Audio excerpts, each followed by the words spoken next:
头顶一撮毛，秒中他最潮。要问什么毛，那当然是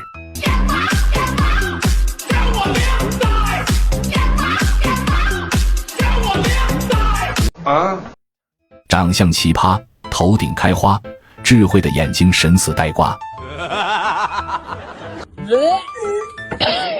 这种像你朋友一样，眼神中透露着愚蠢的傻鸟，名叫凤头海雀。但是请不要艾特你朋友，虽然他看到一定会艾特你。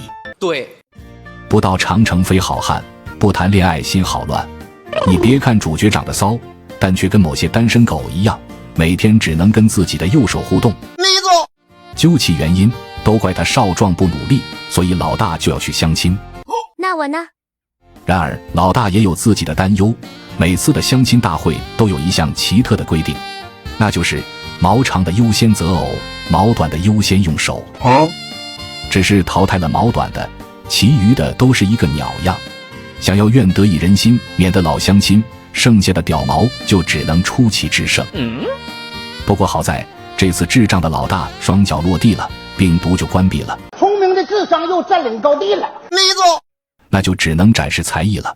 毕竟头可断血可流，妹子可遇不可求。我该怎么去形容你最贴切？拿什么跟你做比较才算特别？一曲肝肠断，妹子为他转。可爱。就连他身上的味道，橘子味陈年老狐臭，都让妹子陶醉不已。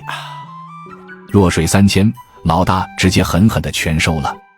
这一幕让屏幕前的屌毛不对，是一旁的老二满是羡慕，拉着大哥想要取经。去你丫的！不过取的是西经。呸，啥也不是。终于轮到他了，是时候表演真正的技术了。所有都被一笔带过，他曾说的话有没有兑现？他真的又站在谁的对面？谁又让你站在暴雨中街角立刻睁眼？果然有人唱的心醉，就有人